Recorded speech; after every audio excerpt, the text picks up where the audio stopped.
The night air over Damascus was calm and cool, carrying the faint scent of olive trees and distant lamps burning low. The city rested quietly beneath a sky filled with steady stars, and within its walls, a boy slept peacefully, unaware that history would one day remember his name.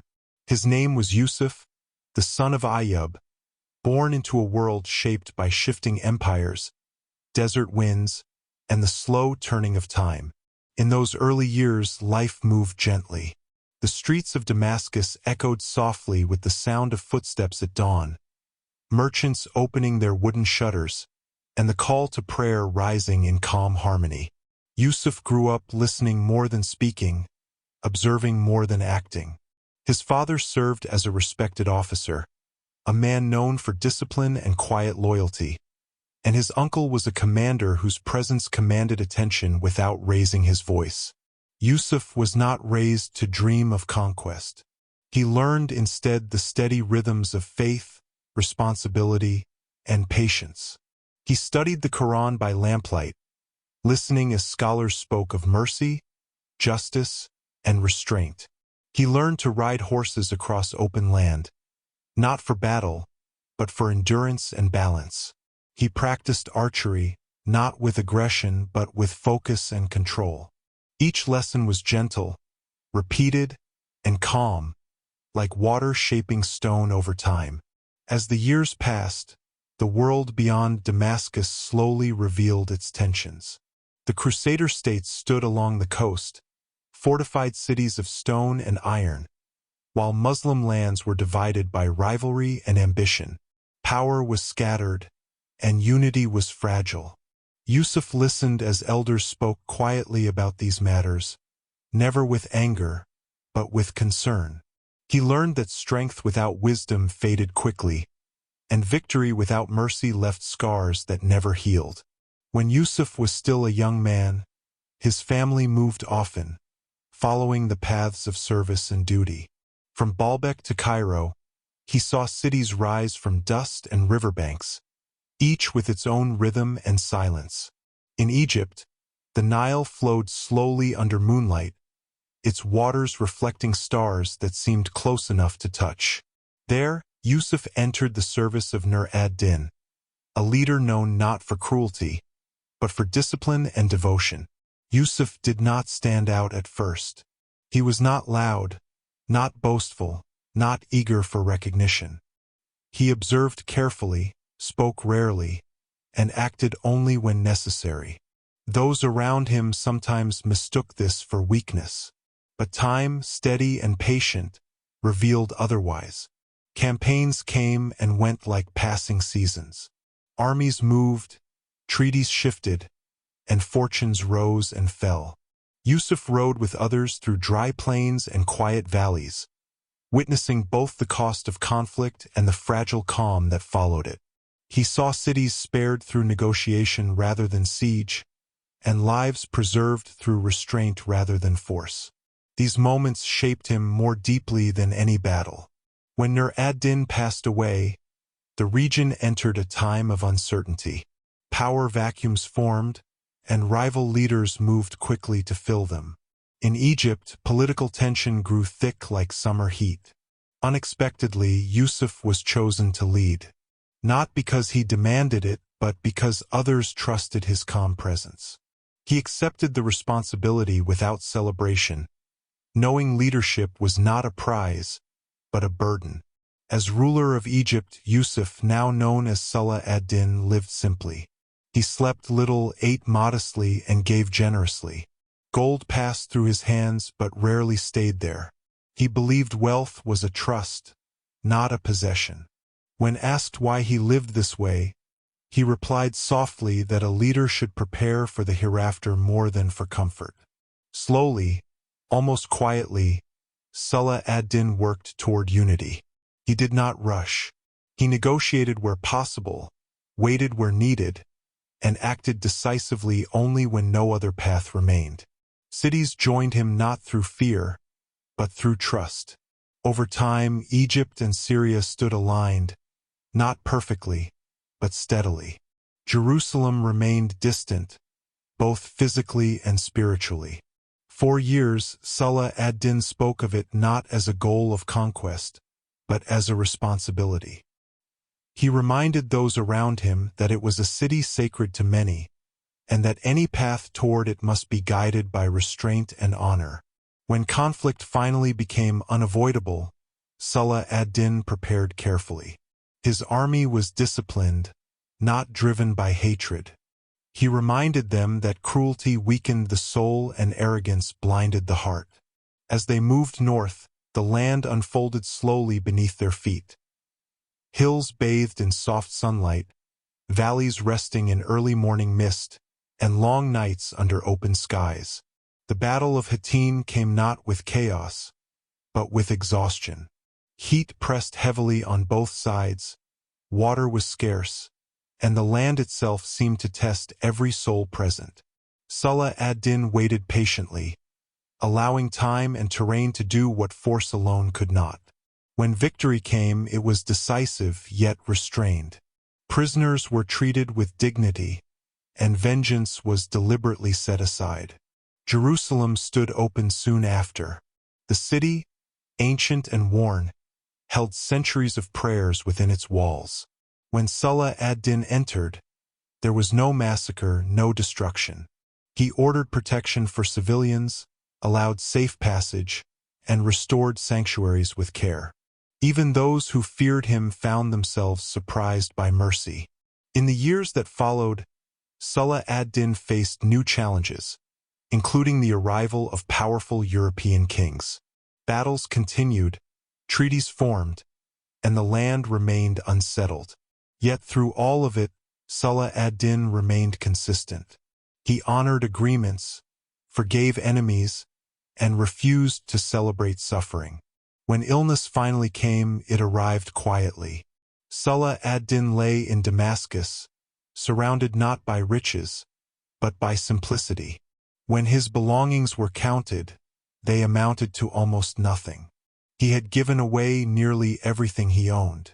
Those who stood beside him understood then that his strength had never come from power alone, but from restraint.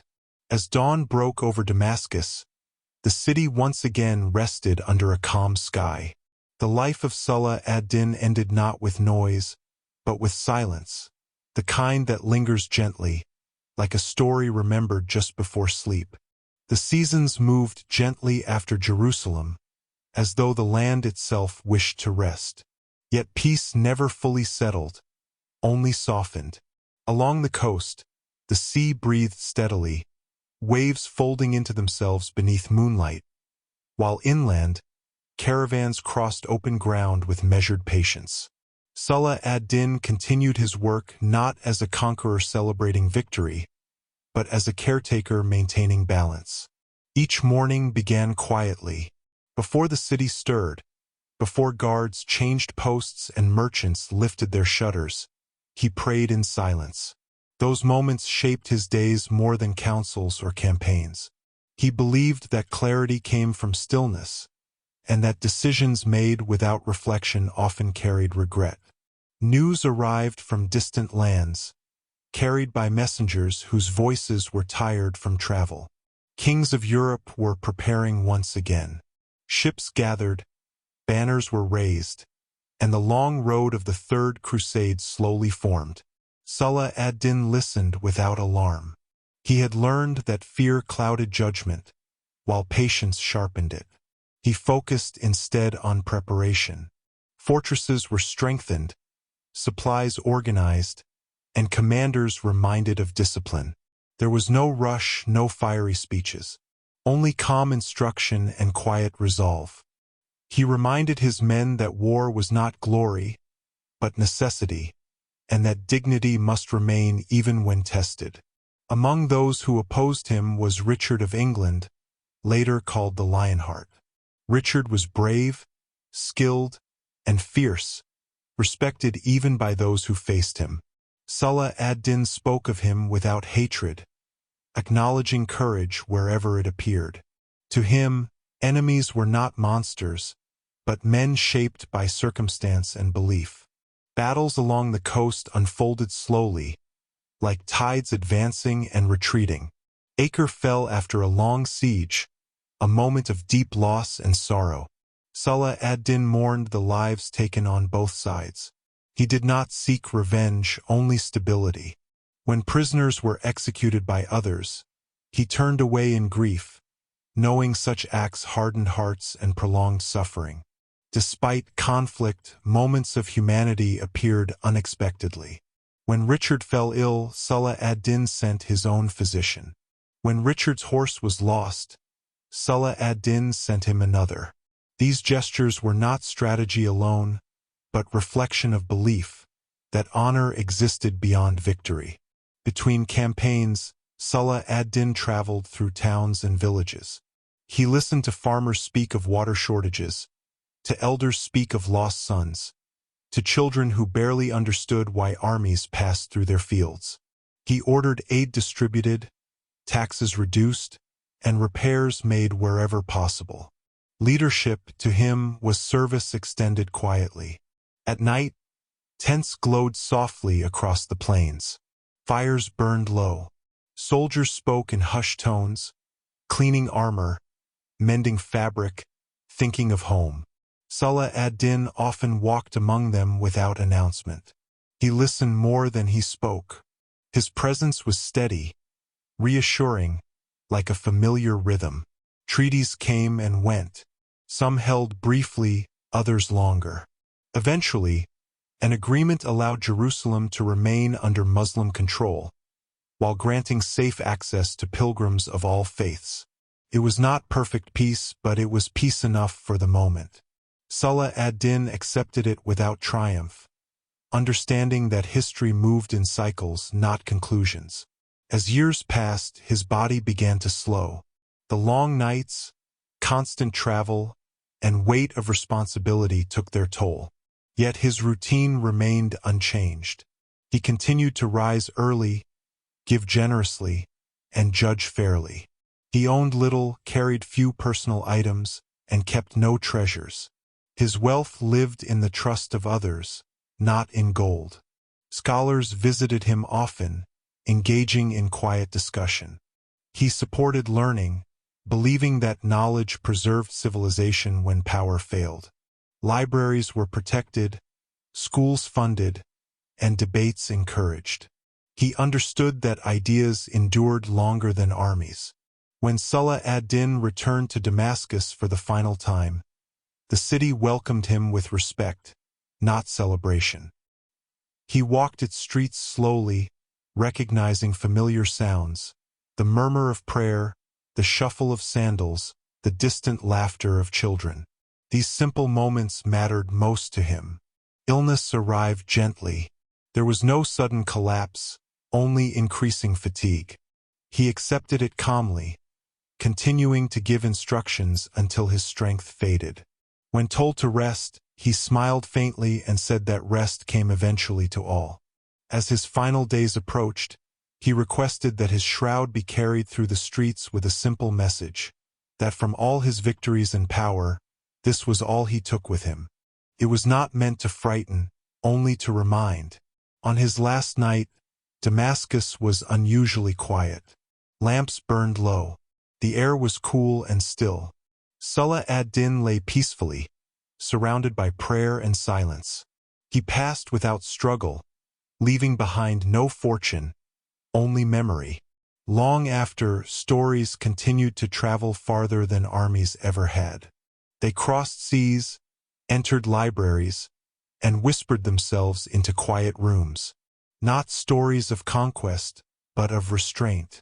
Not of anger, but of mercy. And as night settles gently wherever these words are heard, the story of Salah ad-Din rests as well. Steady, calm, and unhurried, like a final breath carried softly into sleep. The memory of Salah ad-Din did not fade with the passing of his final night. Instead, it settled into the land like morning dew, quiet and enduring. In Damascus, life resumed its gentle rhythm. Markets opened at dawn, prayers rose softly into the sky, and the narrow streets carried footsteps that echoed against stone walls worn smooth by centuries. Yet something remained changed, not visibly, but deeply, as though the city itself carried a calm awareness of what had been lived and lost. Those who had served beside him remembered not commands shouted across battlefields, but conversations held in low voices beneath open tents. They remembered evenings when he spoke more about accountability than victory, more about patience than triumph. His absence was felt most strongly in these quiet moments, where guidance had once been steady and clear. Across the region, governors continued his policies as best they could. Some succeeded, others struggled. Unity, which Salah ad-Din had carefully nurtured, required constant effort. Without his presence, rivalries resurfaced, slowly and cautiously at first. Yet even amid these challenges, his example remained a reference point, a standard measured not by expansion, but by conduct. In Jerusalem, pilgrims arrived from distant lands. Muslims, Christians, and Jews entered its gates under agreements shaped by restraint. The city breathed again, not as a prize seized, but as a place shared carefully. Guards stood watch without hostility. Markets reopened, and scholars resumed their studies. Life moved forward, imperfect but peaceful. Far beyond the Middle East, stories traveled into Europe. Chroniclers wrote of a Muslim leader who honored treaties, spared civilians, and treated enemies with dignity.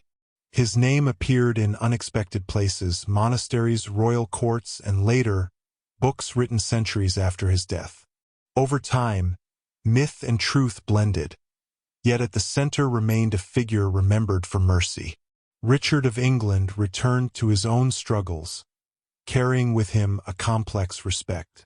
Though they had fought, something unspoken had passed between them, a recognition that honor existed beyond borders. That quiet understanding echoed across history, shaping how future generations spoke of conflict and character. In schools and gatherings, scholars recounted Salah ad-Din's discipline. They spoke of how he refused luxury, how he distributed wealth until nothing remained, how he believed leadership demanded sacrifice rather than reward. These lessons were passed gently, without urgency, like wisdom offered rather than enforced. At night, travelers crossing deserts or resting in caravanserais heard his story retold beneath starlit skies. Fires crackled softly as voices lowered, careful not to disturb the stillness. In these moments, Salah ad-Din became less a ruler and more a reminder that power could exist without cruelty, that strength could coexist with humility. Time continued its steady movement. Dynasties rose and fell. Cities were rebuilt, walls repaired, and roads reshaped. Yet Salah ad-Din's name remained, not carved into monuments, but spoken quietly when discussing justice, restraint, and faith. He became part of a shared memory larger than any one place. In Damascus, his resting place remained modest. Visitors arrived not to marvel, but to reflect. Some stood silently, others whispered prayers. No grand display marked the spot, only simplicity, fitting for a man who believed that legacy lived in actions, not stone. As centuries passed, storytellers adapted his life to new audiences. Poets softened his battles into metaphors. Historians examined his strategies with careful detail. Teachers spoke of him when explaining leadership to those still learning how to listen. Each retelling carried a slightly different tone, yet the calm center remained unchanged. In quiet homes, far from deserts and fortresses, his story found new life as bedtime narration. The rhythm of his patience, the steadiness of his choices, and the gentleness of his restraint made his life well-suited to night. A story that did not excite the mind, but eased it. And so, as night deepens wherever these words are heard, the story continues without urgency. Salah ad-Din rides no longer, commands no armies, and seeks no victory. He rests within memory itself, where time moves slowly and gently. The lamps dim, the streets fall silent, the world exhales, and the story flows onward, calm and unbroken, carrying the listener softly towards sleep. Night after night, the story settles deeper, like a familiar path walked slowly in the dark. Time no longer moves by years or battles, but by quiet moments, reflections, and gentle memories that stretch and soften. The world of Salah ad-Din becomes less a sequence of events and more a steady presence, calm and unhurried. In the lands he once governed, seasons continued their patient cycle. Spring brought soft green growth along riverbanks. Summer carried long golden days. Autumn painted fields with muted colors, and winter wrapped cities in stillness. Through all of it, people lived ordinary lives, tending fields, raising families, repairing walls, sharing meals. The great movements of history faded into the background, while daily life took center stage. Elders spoke of Salah ad-Din not with excitement, but with balance. They told younger generations that leadership was not proven by how loudly one ruled, but by how gently one carried responsibility. They described how he listened before deciding, waited before acting, and forgave even when strength allowed punishment. These stories were told slowly, often at night, when minds were open and hearts receptive. In madrasas and libraries, scholars reflected on his choices. They debated strategies, yes, but more often they discussed restraint. Why he chose negotiation over force. Why he allowed enemies to leave unharmed. Why he accepted imperfect peace rather than endless war. These conversations did not seek final answers, only understanding. Caravans moved across long roads under wide skies. Traders shared quiet tales while resting beside camels. Somewhere between the crackle of firewood and the glow of embers, Salah ad-Din's name would surface, spoken gently, as though too much volume might disturb its meaning. His story traveled without banners or drums, carried instead by memory. Even those far removed from faith found something steady in his life. He was remembered as a man who did not cling to power, who did not seek revenge, who did not hoard wealth. In a world often restless, this calm presence stood out like still water reflecting stars.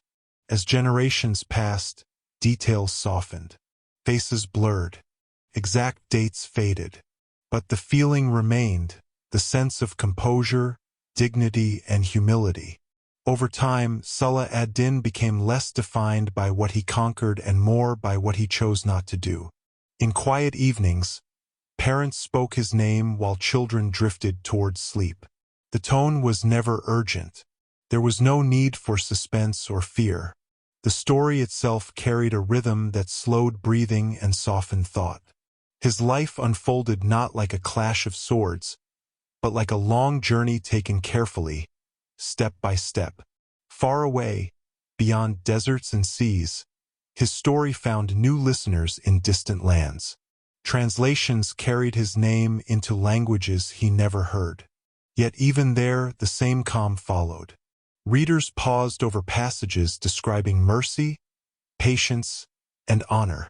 The words lingered, inviting reflection rather than excitement. In this way, Salah ad-Din's presence became timeless, not fixed in one era, but gently passing through many. He belonged to night as much as day, to silence as much as speech. As the world outside quiets, as lights dim, sounds soften, and thoughts slow, the story does not end. It simply continues to rest, like a calm breath held between moments. There are no armies now, no councils, no decisions pressing forward. Only a wide, peaceful stillness, where memory drifts softly and the mind can let go. The night deepens, the body relaxes, the story remains, and when you are ready, you may rest within it. The quiet continues, unbroken and gentle, as though the world itself has slowed its turning. The story no longer rushes forward in time. Instead, It moves inward, settling into reflection, into atmosphere, into the soft spaces where thought becomes light and unburdened. Imagine a long road at dusk, stretching beyond sight. The sky is neither bright nor dark, resting in a deep blue calm. Along this road, travelers move without urgency. Some walk, some ride, some simply pause and look at the horizon. This is the world Salah ad-Din left behind, not frozen in history, but continuing calmly, shaped by choices made with restraint. In the cities he once knew, night guards change shifts quietly. Torches glow low against stone walls. The sound of footsteps fades into distance. Somewhere, a scholar closes a book and exhales softly. Somewhere else, a child turns in sleep, comforted by stories heard earlier in the evening. These small moments carry more weight than battles ever did. Salah ad-Din's life becomes a rhythm rather than a narrative, a steady pattern of patience, reflection, and measured action. His mornings of prayer, his evenings of quiet counsel, his nights spent awake thinking not of victory, but of responsibility. These details repeat gently, like waves touching shore, never striking, only arriving. Those who reflect on his story often find themselves slowing down without realizing it. His choices encourage pause. His restraint invites calm. His refusal of excess offers permission to rest. Even his silences feel intentional, filled not with absence, but with awareness. Across open plains, the wind moves softly through tall grass. It does not hurry. It does not resist. It simply passes. This is how time treats those whose legacy is rooted in balance. Their memory does not shout. It remains. In distant generations, people searching for meaning turn toward his example. Not because it promises power, but because it offers steadiness. In a world that often feels restless, the story of Salah ad-Din feels like a quiet place to sit. As night deepens, thoughts naturally grow slower. Muscles relax. Breathing becomes even. The story adapts itself to the stillness, stretching gently, offering no sharp edges, no sudden turns. Only continuity. Salah ad-Din is no longer a figure moving through events. He is an idea moving through silence. A reminder that strength can be calm, that leadership can be gentle, that faith can be quiet and enduring. Somewhere, far from any map, the desert rests under moonlight. The sand holds the day's warmth and releases it slowly into the cool night air. Stars remain fixed above, indifferent yet comforting. This landscape does not remember battles. It remembers footsteps, pauses, and long moments of waiting. The story breathes with the listener now. There is no need to follow every word. It is enough to let it pass, like a breeze through an open window. Meaning arrives even when attention drifts. And so the night carries on. The world softens. The mind loosens its grip. The story does not ask for anything. It does not demand an ending. It simply remains present. When you are ready, you may continue listening, or you may drift deeper into rest. The night stretches wider now, like a calm sea without waves, and the story lengthens with it, unhurried and steady. There is no need to move quickly. Time loosens its hold, allowing each moment to rest fully before the next one arrives. Picture Damascus again, long after the last echoes of armies have faded. The city breathes slowly. Stone walls hold the warmth of the day, releasing it gently into the cool air. Narrow streets curve softly, guiding footsteps without urgency. Lamps glow like quiet stars set low to the ground, their light steady and kind. Somewhere within these streets, a man sits alone, not Salah ad-Din himself, but one shaped by the memory of him. He is a judge, perhaps, or a teacher, or a simple official tasked with resolving disputes. When faced with a difficult decision, he pauses. He remembers stories told by elders, stories of patience, of restraint, of choosing mercy even when authority allows otherwise. And in that pause, the legacy continues. This is how Salah ad-Din's influence moves through time. Not as command, not as fear, but as a moment of reflection before action. As a breath taken before words are spoken. As a reminder that power is loud only when it is uncertain. Far beyond the city, the countryside rests under a wide sky. Fields lie quiet, interrupted only by the occasional call of a night bird. Farmers sleep deeply after long days of work, their worries softened by fatigue. They may never have seen Salah ad-Din, never stood near a battlefield or council, yet the stability they experience is part of the calm he worked toward. Peace, when it comes gently, often goes unnoticed, and that is its greatest success. Rivers continue their slow journey, water slipping past stones that have not moved in centuries. These stones have witnessed empires rise and fall, banners lifted and torn down. Yet they remain unmoved, shaped only by time and patience. In this way, they resemble the character Salah ad-Din cultivated, firm, quiet, enduring. As the story flows, it drifts back into his earlier years, not as events but as sensations.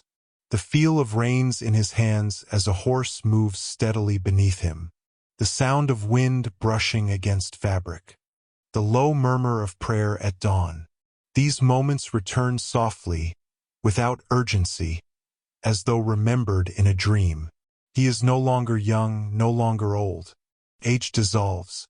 He exists only as presence. A figure moving calmly through open spaces, attentive to what surrounds him. He listens more than he speaks. When he does speak, it is measured, considered, gentle. His voice never rises. It does not need to. In his counsels, silence often carried as much meaning as words. Advisors learned to wait, to consider carefully before offering opinions. Decisions were not rushed. Time was allowed to do its work. This patience saved lives more often than swords ever could. At night, in those years of responsibility, Salah ad-Din often lay awake, not troubled but thoughtful. He reflected on intentions more than outcomes. He questioned his own motives, aware that power could quietly distort even sincere hearts. This awareness kept him grounded. It reminded him that leadership was a test, not a reward. As listeners, resting now in the quiet of night, we share this stillness with him. The mind no longer strains to follow chronology. Instead, it drifts from image to image, moonlight on stone, wind across desert grass, the steady rhythm of footsteps on a long road. The road itself becomes a symbol, stretching endlessly, neither beginning nor ending. Along it move countless travelers, each carrying small burdens, small hopes. Some pause to rest, some continue onward. The road does not judge. It simply holds them. This is the kind of legacy Salah ad-Din leaves behind, not a monument, but a path. One that invites calm movement rather than forceful march. One that allows room for rest. The night deepens further. Sounds grow distant. Even the story softens its voice. Words slow, leaving space between them.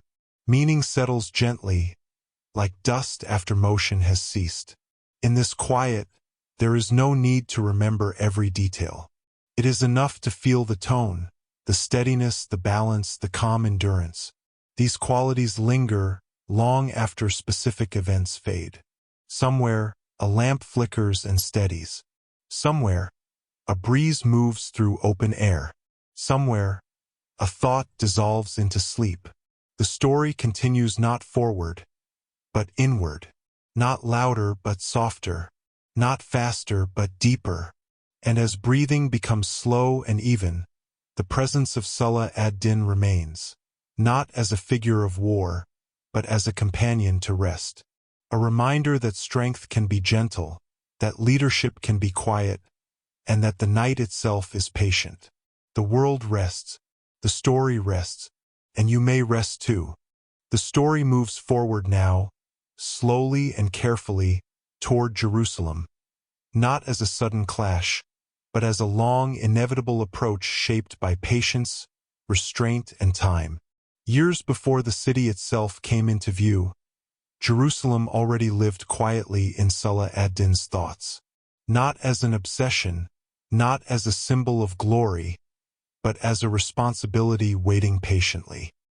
He spoke of it rarely, and when he did, his voice remained even. He reminded those around him that Jerusalem was not only stone and walls, but prayer layered upon prayer, belonging to many hearts across centuries. Before any march began, there was preparation that unfolded almost invisibly. Unity had to be secured, not forced. Egypt and Syria, long divided by rivalry and mistrust, needed to move as one. Salah ad-Din spent years aligning loyalties, resolving disputes, forgiving old grievances. He waited where others would have rushed. He negotiated where others would have threatened. Slowly, resistance softened, and cooperation took its place. Armies were not summoned with dramatic calls. Instead, commanders were instructed quietly. Supplies were gathered carefully. Discipline was reinforced again and again. Salah ad-Din reminded his men that intention mattered more than numbers. He warned them against arrogance, against cruelty, against believing that victory alone justified action. Jerusalem, he said, must be approached with humility. As the campaign began, the land unfolded gradually beneath their movement.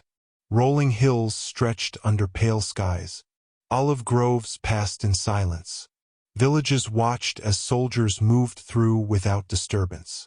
There was no plundering, no unnecessary destruction.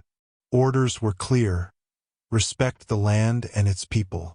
Nights during the march were calm. Fires were kept low. Conversations were brief and quiet. Many soldiers prayed. Others simply sat in silence, listening to the wind pass through grass and tents. Salah ad-Din often walked alone during these hours, reflecting not on strategy alone, but on consequence. He understood that once taken, Jerusalem could never be treated lightly. The decisive turning point came at Hattin. The sun pressed heavily upon the land, and thirst weakened those unprepared. Salah ad-Din did not rush into battle. He waited. He allowed the environment itself to shape the outcome. When fighting finally came, it was controlled and deliberate. Victory arrived not with chaos, but with exhaustion giving way to stillness. After Hattin, the path to Jerusalem opened gradually. Fortresses surrendered one by one, many choosing negotiation over resistance. Salah ad-Din accepted these surrenders with measured restraint. He kept his promises, allowed safe passage, and prevented unnecessary bloodshed. Each decision reinforced trust and weakened fear. As Jerusalem drew closer, Salah ad-Din slowed his pace. He understood the weight of the moment. This was not a city to be stormed recklessly. It was a city to be approached with care. When the army finally encamped outside Jerusalem, the city stood quiet behind its walls. The stones were old, carrying centuries of footsteps, prayers, and grief. Salah ad-Din ordered his men to remain disciplined. No insults were shouted. No threats were made. Negotiation was attempted first. Inside the city, fear moved softly through the streets. Memories of past violence lingered heavily. Leaders hesitated, unsure whether mercy could be trusted. Salah ad-Din sent messages, not demanding submission, but offering safety. He promised protection for civilians, respect for holy places, and dignity for those who chose to leave. The siege, when it became necessary, was controlled and restrained. Attacks were measured. Damage was limited. Salah ad-Din forbade unnecessary suffering. He reminded his commanders that Jerusalem was not a prize to be broken open, but a trust to be received carefully. When the city finally surrendered, there was no celebration. Salah ad-Din entered quietly. His expression remained composed, his movements deliberate. He ordered his soldiers to stand down, to protect civilians, to prevent looting. Churches were respected. Lives were spared. Ransom was set at amounts that could be paid, and when many could not pay, Salah ad-Din covered the cost himself. The city did not echo with screams. It echoed with relief. Muslims returned to prayer spaces that had long been inaccessible. Christians were allowed to depart safely. Jews, long barred, were permitted to return. Jerusalem breathed again cautiously, as though testing whether peace could truly exist. Salah ad-Din did not linger in triumph. He spent time ensuring order, restoring sanctuaries, and organizing governance. He walked the city quietly, aware of its weight. When he prayed at Al-Aqsa, it was without display. Gratitude, not pride, guided him. At night, Jerusalem rested beneath the stars. Lamps glowed softly along streets that had seen too much history. Salah ad-Din remained awake for long hours, listening to the city settle. He knew that taking Jerusalem was not the end of responsibility, but its beginning. And so, the conquest passed not like fire, but like dawn, slow, gentle, and inevitable. The city slept, the army rested, and the story continued, steady and calm, carrying its weight into the quiet of night. The days after Jerusalem's surrender unfolded with deliberate calm, as though the city itself needed time to remember how to breathe. Morning light touched the stone walls softly, revealing streets still cautious, still listening. Doors opened slowly. Voices remained low. Life returned not all at once, but gently, step by step. Salah ad-Din remained within the city, not as a conqueror displaying authority, but as a guardian ensuring order. His first concern was not celebration, but protection. Guards were stationed not to intimidate, but to reassure. Markets were allowed to reopen under clear instructions. No price exploitation, no harassment, no disorder. Justice was to be visible, calm, and fair. He met with religious leaders quietly. Muslim scholars, Christian clergy, and Jewish elders were received with respect. There were no long speeches. Promises were restated clearly and honored carefully. Holy sites were protected, and access was organized so that prayer could continue without fear. In these moments, Jerusalem felt less like a captured city and more like a shared space slowly healing. Salah ad-Din walked its streets often, accompanied by only a few aides. He observed rather than announced. He noticed broken doors, frightened faces, children watching from behind walls. He ordered repairs where needed and assistance where fear lingered. Gold was distributed quietly to those who had lost homes or means of living. Many never knew where the help had come from. At night, the city remained unusually still. The weight of history pressed softly into the darkness. Salah ad-Din spent these nights in reflection. He knew that the world beyond Jerusalem was already shifting again. Europe would not forget. New campaigns would form. But for now, this moment mattered, this fragile calm. When word of Jerusalem's fall reached distant lands, reactions varied. Some were filled with grief, others with anger, others with disbelief. Yet even among his enemies, stories of restraint spread quickly. Travelers spoke of a city taken without massacre, of people spared, of sanctuaries protected. These stories moved faster than armies ever could. Salah ad-Din did not remain in Jerusalem long. He understood that attachment could cloud judgment. Governance was entrusted to capable hands, with clear instructions rooted in fairness and restraint. Then he departed quietly, leaving the city to find its own rhythm again. The years that followed were filled with movement once more. Richard of England arrived, fierce and determined. Battles resumed along the coast, places like Acre and Jaffa becoming names etched with tension. Yet even amid renewed conflict, Salah ad-Din's conduct remained unchanged. He honored truces. He respected agreements. He showed mercy whenever space allowed it. During one harsh campaign, when illness struck Richard, Salah ad-Din sent physicians and provisions. When Richard lost his horse in battle, another was sent. These acts were not gestures of weakness, but of confidence. He knew that true strength did not require cruelty to prove itself. Between campaigns, Salah ad-Din returned often to Damascus. There, life slowed again. He walked through familiar streets, listening to water flow through fountains, watching merchants close shops at dusk. These moments restored him. They reminded him of why restraint mattered. His health, however, began to fade. Years of responsibility weighed heavily. Still, he continued to give. When asked about his wealth, it was discovered that almost nothing remained. What had passed through his hands had flowed outward, to soldiers, to widows, to scholars, to the poor. He had kept little for himself. As his final illness approached, there was no panic. He accepted it with the same composure that had guided his life. He spoke gently to those around him, offering reminders rather than commands. He asked that debts be paid, wrongs corrected, and mercy remembered. When Salah ad-Din passed away in Damascus, the city fell into deep quiet. There were no lavish processions, no displays of power. His shroud was simple, his belongings few.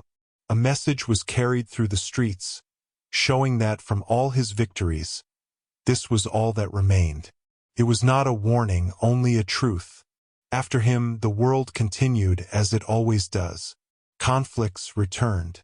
Peace faded and reappeared. Yet something lasting remained.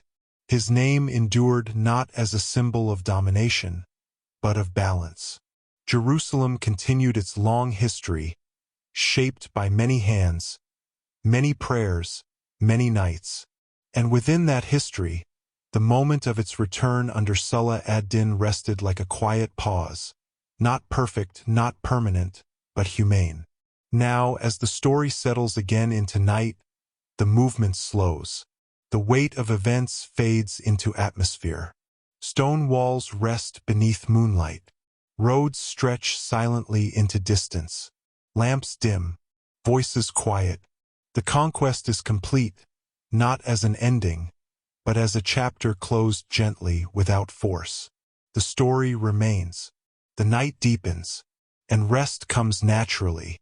The night settles even deeper now, and the story moves forward without urgency, as though time itself has chosen to slow its pace. After Jerusalem, after treaties and battles and long years of responsibility, Salah ad-Din's life entered a quieter season. Not empty, not idle, but softened, shaped more by reflection than by action. In Damascus, his days followed a simple rhythm. He rose before dawn, as he always had, greeting the early silence with prayer. The city outside still slept, wrapped in darkness and calm. These moments belonged only to him, moments when no decisions pressed forward, when the weight of leadership rested briefly at ease. When the sun rose, he attended to matters of state, but without haste. Disputes were heard patiently. Petitions were answered thoughtfully. He listened more than he spoke. Those who stood before him often felt their own voices grow calmer in his presence, as if urgency lost its grip when met with steady attention. There were no grand halls filled with luxury. His surroundings remained modest. Cushions worn from use, papers neatly stacked, lamps burning low. Nothing excessive, nothing ornamental. He believed that comfort dulled awareness, and awareness was something he wished to keep until the end. At times, scholars visited him, bringing questions rather than praise. They spoke of faith, law, and ethics, of power and its dangers, of history and how it remembers. Salah ad-Din welcomed these conversations, not to be admired, but to be challenged. He knew that certainty without reflection was a quiet form of blindness. When he walked through Damascus, people noticed but did not crowd him. He preferred it that way. Children watched him pass, sensing calm rather than authority. Elders nodded with respect. He returned these gestures simply, without ceremony. At night, his thoughts often returned to Jerusalem, not to its conquest, but to its silence afterward. He remembered the sound of footsteps echoing gently through its streets, the cautious reopening of doors, the way fear slowly loosened its hold. These memories did not stir pride. They brought relief. Beyond the city, the world continued to change. Alliances shifted. New leaders rose. Old conflicts reappeared in altered forms. Salah ad-Din observed these movements with understanding. He knew that peace was never permanent, only protected for a time. His task had been to preserve it when possible, not to pretend it could last forever. His health continued to fade gradually. Strength left him not all at once, but in small measures. He accepted this without resistance. To those who worried, he reminded gently that every life moved toward its own quiet conclusion. As illness deepened, he gave final instructions. Nothing dramatic, no final declarations, only reminders to govern with justice, to protect the vulnerable, to avoid cruelty even when power allowed it. These were not new ideas. They were the same principles he had lived by, spoken once more for those who would continue without him. On his final nights, the room remained quiet. Lamps burned softly. Prayers were whispered. Salah ad-Din rested calmly, his breathing slow and even. There was no fear in him, only acceptance. He had carried responsibility for many years. Now he allowed himself to set it down. When he passed, dawn was near. The sky lightened gently, as though careful not to disturb the moment. News spread quietly through Damascus. People paused in their routines, not in shock, but in reflection. A presence had departed, and the absence felt calm rather than chaotic. When his belongings were gathered, there was almost nothing. No wealth, no treasures, only simplicity. Those who saw this understood fully then what kind of man he had been. Everything he had received, he had given away. His burial was modest. No grand procession, no display of power, only prayers, silence, and stillness. The city continued to breathe around him, unchanged in appearance, yet subtly altered within. Years passed, then decades, then centuries, yet his name remained, spoken softly when mercy was discussed, remembered when restraint was needed, recalled when power tempted excess. He did not live on through monuments, but through example, quieter, deeper, more enduring.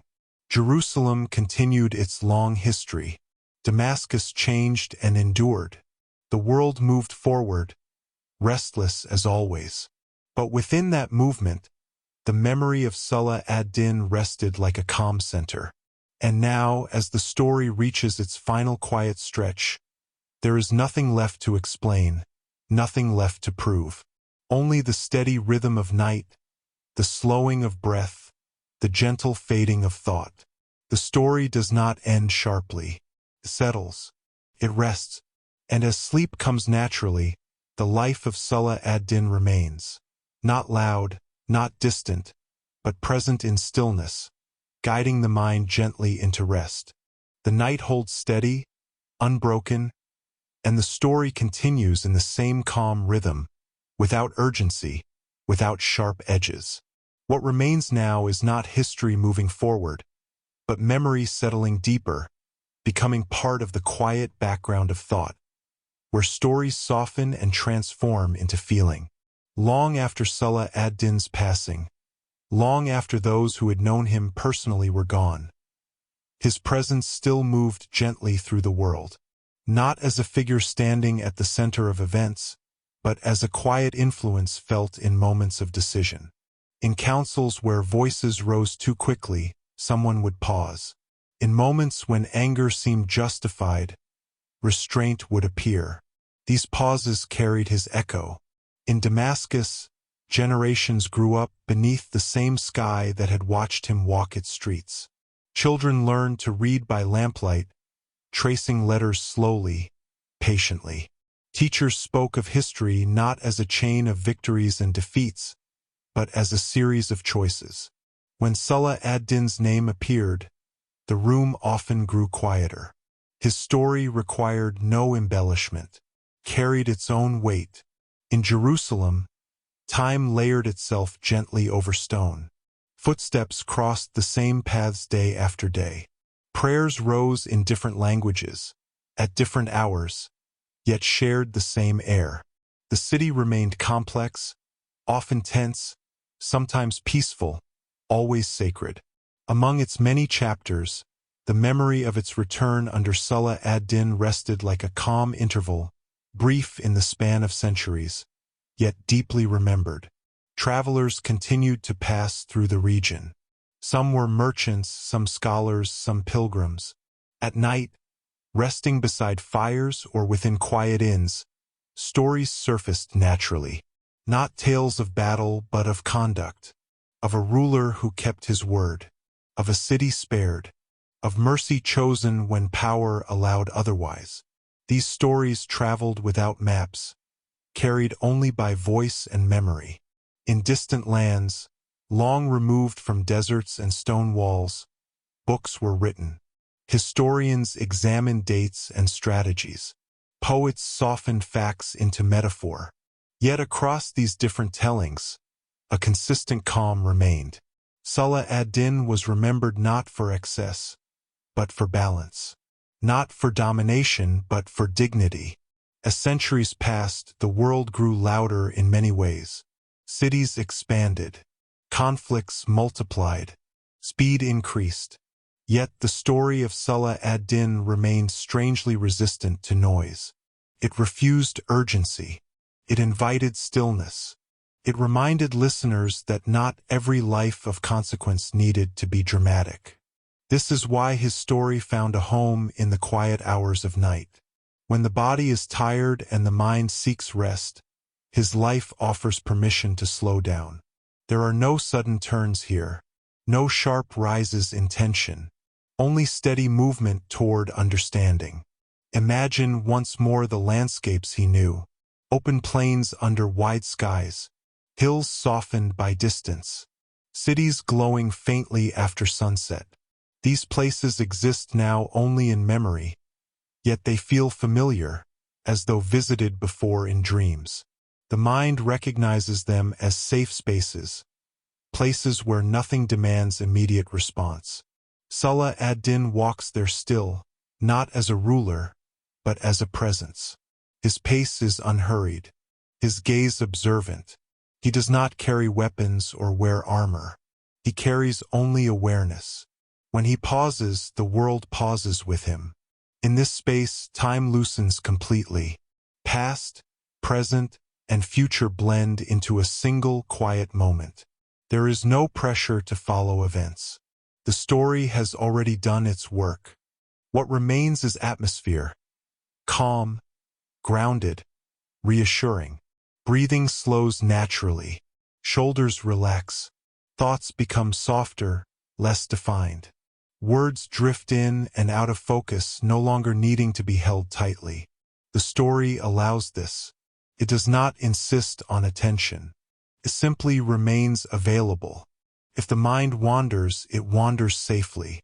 If it returns, it finds the same calm waiting. There is nothing to miss, nothing to catch up on.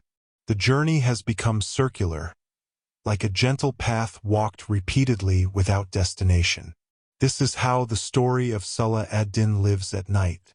Not as a lesson forced upon the listener, but as a quiet companion. A reminder that steadiness is possible, that restraint can be strength, that mercy can endure longer than force. The night deepens further. The world outside fades. The inner world grows still. The story does not need to conclude. It has already settled where it belongs. And as sleep arrives, unannounced and gentle, the presence of Salah ad-Din remains, calm, balanced, and silent, resting alongside you, as the night carries everything softly into rest. The quiet does not break. It widens, like a horizon that keeps extending as you walk toward it. The story continues without effort, without weight, allowing each thought to drift slowly until it finds a place to rest. In the stillness of night, history loosens its edges. Names and dates soften into shapes and feelings. Salah ad-Din's life becomes less a sequence of remembered events and more a steady atmosphere, a calm presence that surrounds the listener rather than asking to be followed. Imagine a long evening breeze moving through an open courtyard. The air is cool, gentle, carrying no urgency. Somewhere, water flows softly in a narrow channel, its sound repetitive and soothing. This is the rhythm Salah ad-Din trusted, the kind that reminds the heart to slow down. In his lifetime, he understood that the world was rarely quiet on its own. Peace had to be protected gently, like a flame sheltered from wind. He never believed that force alone could do this. Force, he knew, burned quickly. What endured was balance. That understanding carried him through moments of great pressure. When others demanded quick action, he waited. When anger rose around him, he softened it. When victory tempted pride, he turned inward instead. These choices were not dramatic. They were subtle, and because of that, they lasted. As the night deepens now, those same qualities pass naturally into the listener's breathing.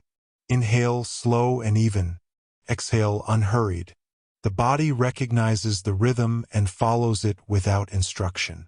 Far away in memory, Jerusalem rests under moonlight once more. Its stones hold the cool of the night. Its streets lie empty, peaceful for the moment. No banners hang. No voices rise. Only the quiet certainty that the city has known many hands, many prayers, many nights like this one. Salah ad-Din does not stand at its gates now. He does not walk its streets. Yet the manner in which he entered it, and the care with which he left it to breathe again, remains woven into its story. Not loudly, not constantly, but present. In Damascus, the same moonlight touches rooftops and gardens. Fountains whisper to themselves. Trees barely move. The city sleeps as cities do, layered with countless dreams. Somewhere within those dreams, echoes of calm leadership still appear, not as commands, but as reassurance. The story drifts again, away from cities toward open land. A wide plain under stars. The ground is cool. The sky vast. Nothing moves quickly here. Time stretches, unmeasured. The mind finds relief in not having to track it. This is where the story lives now, in spaces without edges, moments without demand. It does not build toward another event. It does not prepare for another conflict. Everything that needed to happen has already happened. What remains is integration. The way a story, once heard long enough, becomes part of the listener's inner quiet. The way its tone influences rest without being noticed. Salah ad-Din's life offers that tone. Steady, measured, grounded. It reminds the mind that not everything must be resolved tonight. That it is acceptable to set burdens down. That rest itself is a form of trust. Thoughts slow further. Some dissolve before they finish forming. Words become sounds. Sounds become silence. The story continues even there, though no longer in sentences. There is no rush to reach an ending. The night is patient. Sleep arrives when it is ready, not when called. And so the story remains open, like a door left gently ajar. You may pass through it fully into rest, or linger near its threshold, listening to the quiet that surrounds it. Nothing more is required. Nothing more is expected. The calm endures. The night holds you, and the story continues, softly, endlessly, as sleep takes over. The night continues to hold its silence, and the story flows onward as gently as breath itself. There is no turning point now, no new chapter beginning. What remains is the long settling that follows a life fully lived, the slow fading of motion into stillness. Imagine the world just before sleep deepens. Sounds grow distant, as if wrapped in soft cloth. Thoughts lose their edges. The mind no longer asks where the story is going, because it has already arrived where it needs to be. Salah ad-Din exists here not as a name, not as a figure standing apart, but as a calm rhythm woven into the background. His patience becomes the pace of the night. His restraint becomes the silence between thoughts. His mercy becomes the ease with which the body lets go. Long roads stretch through memory, empty and peaceful. No dust rises. No footsteps hurry. These roads are not meant to lead anywhere now. They exist simply to be there, offering openness, space, and rest. In the cities of his time, dawn once followed night with certainty. Now, in this story, night lingers as long as it needs to. Lamps stay dim. Windows remain closed. The world does not insist on waking. Jerusalem rests again in imagination, not as a place of struggle, but as stone warmed by moonlight. The walls stand quietly, having seen everything they will ever need to see. The city does not speak. It listens. Damascus, too, rests in the same stillness. Courtyards lie empty. Water in fountains moves slowly, endlessly, without effort. The sound is steady, predictable, comforting. It reminds the body that repetition can be safe, that nothing unexpected is coming. This is the gift of the story now. It removes the need for vigilance. There are no dangers ahead, no surprises waiting in the dark. Everything that once demanded attention has softened into memory. Salah ad-Din's life, once filled with responsibility, ends not in noise, but in quiet continuity. His influence does not disappear. It diffuses. It spreads thinly and evenly, like warmth through stone after sunset. As the listener, you do not need to hold on to any part of it. You are free to let images drift away. If a thought appears, it passes without needing response. If nothing appears, that is enough. Breathing becomes slower, deeper, almost unnoticed. The body sinks gently into rest. The mind loosens its final grip. The story no longer uses words in the usual way. It speaks in pauses, in silence, in the feeling of being held by night rather than moving through it. There is no final sentence. There is no conclusion. There is only continuation. The calm remains. The darkness stays kind. And sleep, quiet and patient, moves closer without announcing itself. The story goes on, but you no longer need to follow it. You can rest now, fully, safely, peacefully, and the night will carry everything else forward on its own. The night reaches its deepest calm now, and the story moves gently toward its resting place. There is nothing left to unfold, nothing left unresolved. What remains is a soft closing, like the final moments before sleep fully takes hold. Salah ad-Din's life, once carried by roads, cities, and responsibility, dissolves quietly into memory. Not forgotten, not distant, but settled. Like a stone placed carefully into still water, leaving only widening circles that eventually fade into smoothness. The deserts he crossed lie silent under starlight. The wind moves slowly, brushing the sand without leaving marks that last. The hills near Jerusalem rest beneath the same sky, their outlines softened by darkness. The city itself sleeps, layered with centuries of prayer, grief, hope, and endurance.